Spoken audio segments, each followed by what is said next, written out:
It's the beginning of the year and I'm really excited.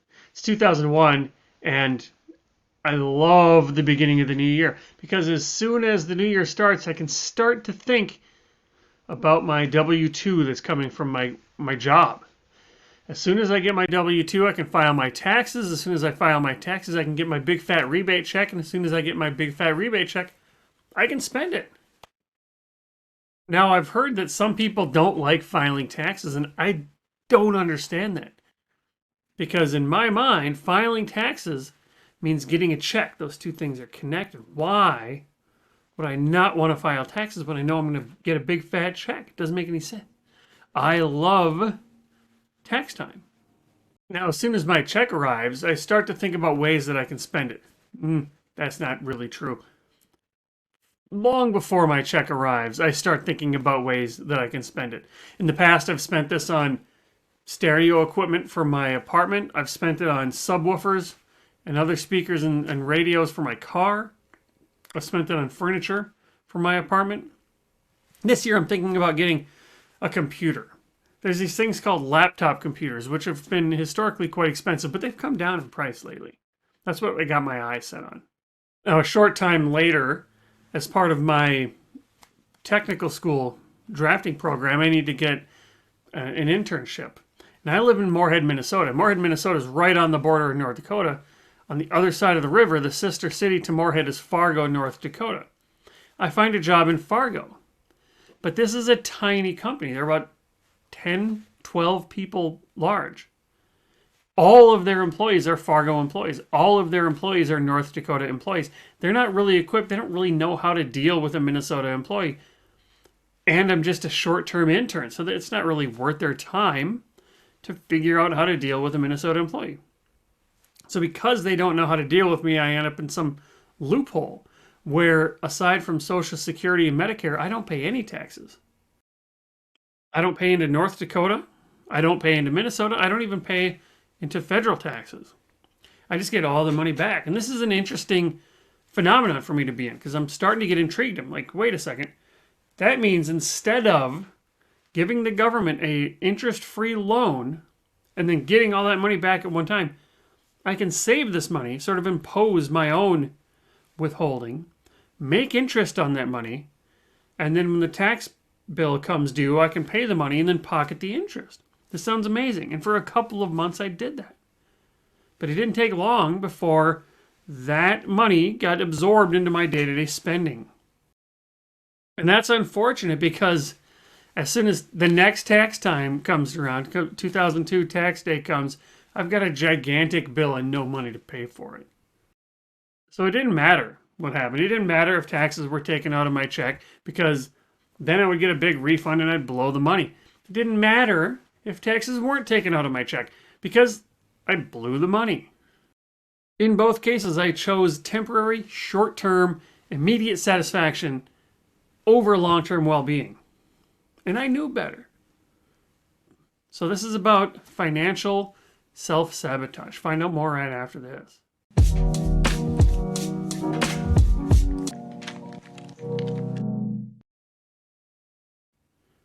Hey, it's Derek Hagan. I'm a financial therapist here with another Money Health presentation where we're going to talk about ending financial self-sabotage. So this is me. We've got a choice.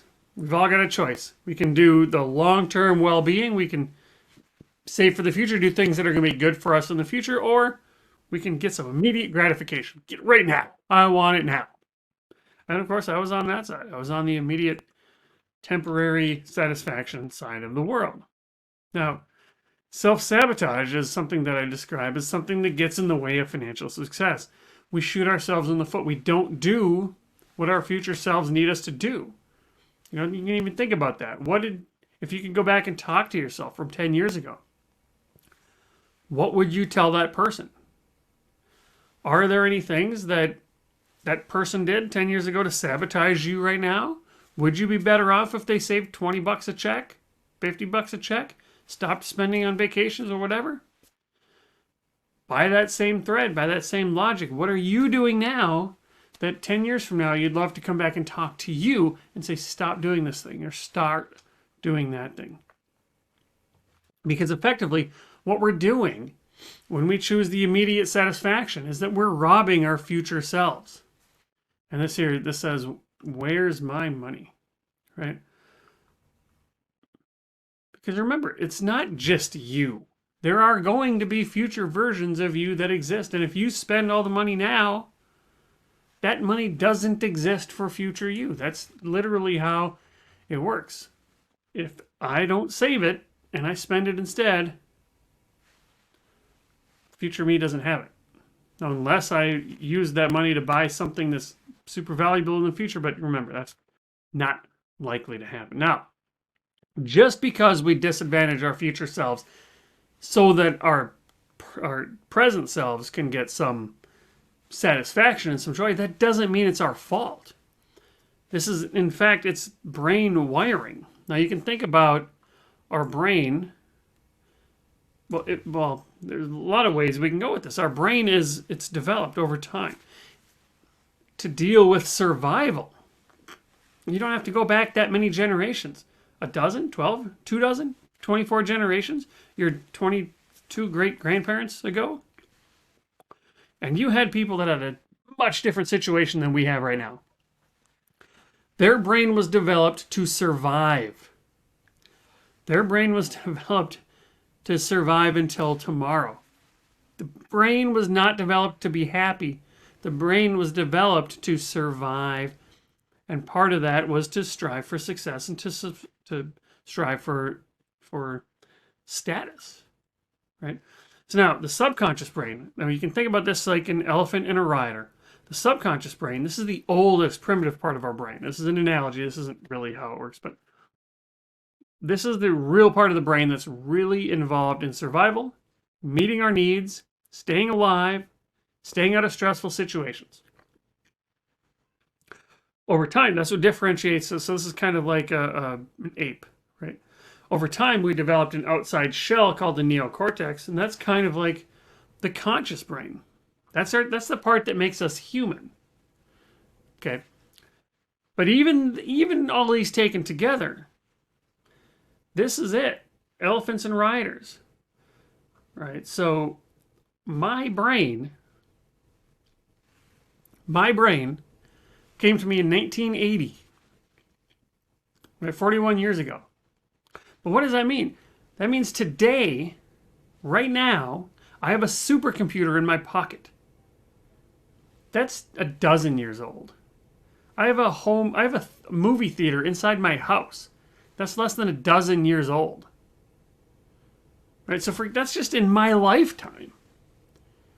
Over the course of like 3 generations, we've got televisions, we've got airplanes, we've got automobiles, we've got computers, radios.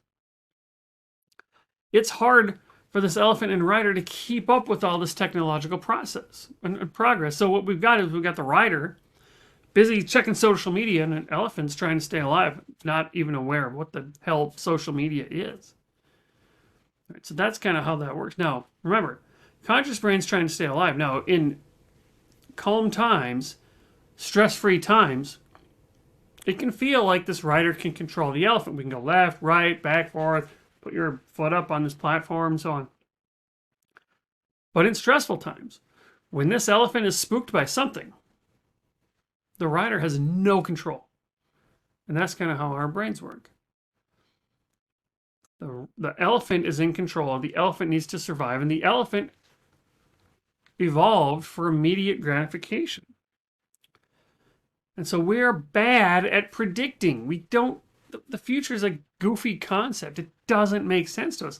There's no saying in the world of finance that a bird in the hand is worth 2 in the bush. And that's basically time value of money. Time value money, nerd speak for, let's see how money and time and interest rates connect. Interest rates was what kind of threads time and money together. Basically, the whole thing is based on us wanting to consume in the present. That's why in the bush we need 2 birds. You can have 1 now or 2 later. The idea being, if you're going to consume now, you're giving up a whole nother bird, sort of, right? If you consume now, you're giving up all this interest. That's what it means. But this does not come intuitively to us. We don't sacrifice 2 birds or 3 or 4 or 5. We just want our bird right now. We just want our money right now. That's it. That's all that we do. We're only focused on the immediate at the expense of our future selves. Now, the antidote is to understand what money has to do for you. What's money in your life for? What's your financial purpose? Because if you can understand what your financial purpose is, then you can begin to make intentional decisions. You can start to ask yourself, before you spend your money on that crazy stereo system that I did back in the day for my car, big gigantic speakers in the trunk, does this fit for what money needs to do for me? And again, this is not a deprivation tool. This is an intentionality tool. By growing the space between stimulus and response, you are now making an intentional decision. But connecting all of your financial decisions to your financial purpose will help you live intentionally. Now, another clever way is to match present you and future you. Make sure that you're accounting for both. Right? You don't want to just focusing on present you. That's what we've been talking about. Just focusing on present you is a mistake, because future you is going to be pissed off. You're going to be stealing from future you. But there are people who do the exact opposite. Like, they put too much emphasis on future you. They're always saving. Think about Ebenezer Scrooge. I'm going to sacrifice myself today so future me can be better off. That's not good either. What we need is a balance. We need to focus on accounting for all of our future selves. And you can do this by having conversations with your future you. Sit down for 30 minutes, 3 10-minute segments. For the first 10 minutes, ask, okay, it's Derek in 2022. Derek, what can I do for you right now to make your life better? The next 10 minutes, 5 years from now, it's 2026. Derek, you're 46 years old. What can I do for you now to make your life better? And 10 years from now, I'm 51 years old. 51 years old, Derek, what can I do for you right now to make your life better? What should I stop doing now to make your life better? Okay. So a lot of the stuff is not our fault. It's a part of our wiring, but we can hijack our automatic wiring. We can hijack it by connecting future us and present us, and we can hijack it by connecting to our financial purpose and being aware that we have a propensity to consume in the present, and that is at the expense of future us. You only have one life, and that one life includes all versions of future you. So you only have one life. Live intentionally.